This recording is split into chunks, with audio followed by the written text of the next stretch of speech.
Christmas in America wasn't always the huge festive cultural moment we know today.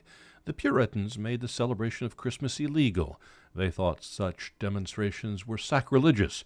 In today's episode of our series McHistory, we hear about a time that sentiment was changing at home and on the battlefield.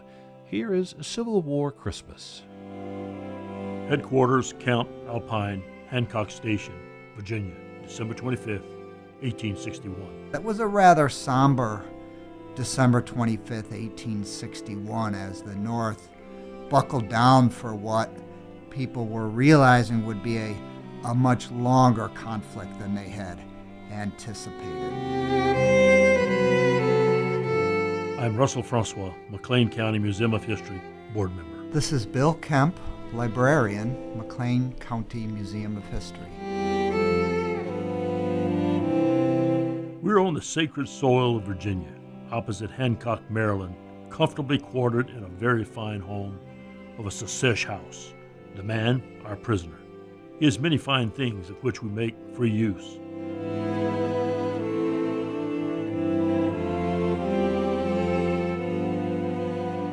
A week after Christmas, the local newspaper published a letter from Isaiah W. Wilmeth, who was captain of Company C of the 39th Illinois Volunteer Infantry Regiment. The letter is written, though, Christmas Day, but it took a week or so to be published in the Pantograph. He has many fine things of which we make free use. We're the advanced guard of General Kelly's division on the Potomac. Night before last, Lieutenant Lord of Company C from Pontiac, Lieutenant Haldeman, about 40 privates, and myself took a scout into Secessia, where Union men have of late not dared to tread. Not uncommon during the Civil War for soldiers to write back to their hometown newspaper to let the home front know of news from the front lines. And also family members would sometimes send letters written from their soldier boys to the local paper and get that published as well. Our main business was to take a prisoner and his property. We got 4 cows and various things in the way of bed comforts, poultry, and miniatures of the persons of whom we were in search, for there were others beside the one first mentioned in whom we had an interest.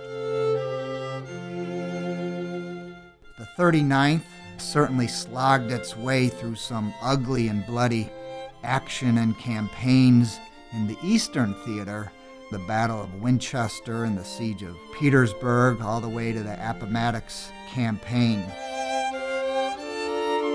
I also have a small piece of poetry composed by Mr. E.C. Ryder, as you will see. We found the valuable composition in a secesh house, which had been vacated as if to receive us especially. The regiment suffered terribly from sickness and exposure, and one of the regimental histories reports, quote, "These days and weeks will ever be remembered as being more terrible than were those in which the enemy was confronted on the battlefield."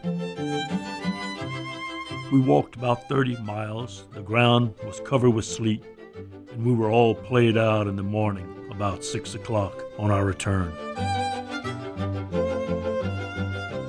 Wilmeth, the letter writer here, was a confectioner, that is, a candy maker in Bloomington. He would receive an honorable discharge at Fredericksburg during the war because of an illness, but later in the war he regained his health and formed a company in a new regiment, the 146th. So he spent the remainder of the war on garrison duty in Illinois. We'll have another trip soon, perhaps a good fight. We're quite ready for it. Let it come. Christmas was not a major holiday, certainly not the behemoth it has become.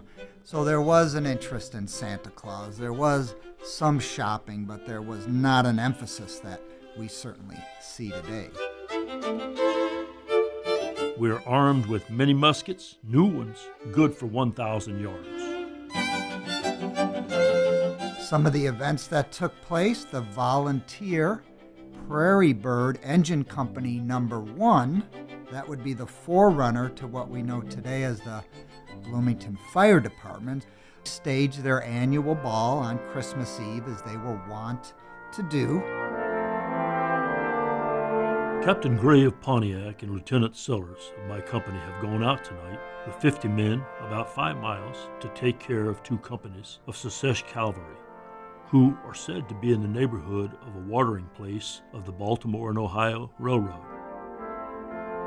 And the local press noted that the evening of the Prairie Bird Ball, the Fireman's Ball, was marked by, quote, decorum and propriety, which tells you that past balls have been quite rowdy affairs.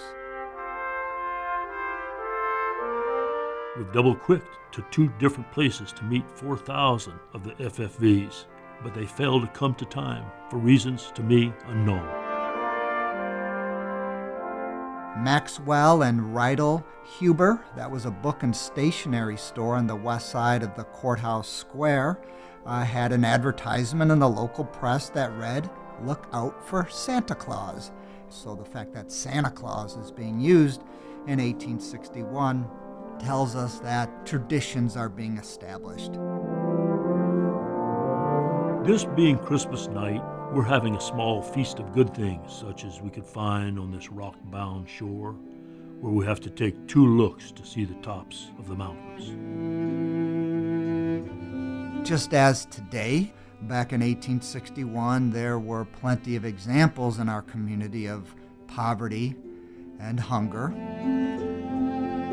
One thing more, I can't help noticing that as we advance, many secessionists suddenly become the best of Union men, and they say they always were for the Union. We can place confidence in none of them till we try them. We'll write to you again soon. We expect to move soon and take account of Secesh if we can, and of course we think we can. But rather than weary you with much talk, I will close for the present, remaining, as ever, your sincere friend.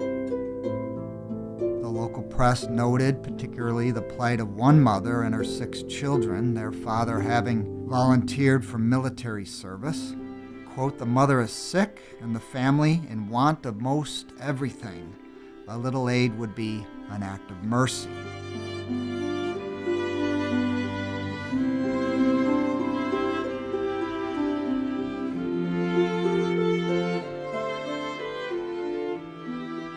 You heard Russell Francois and Bill Kemp.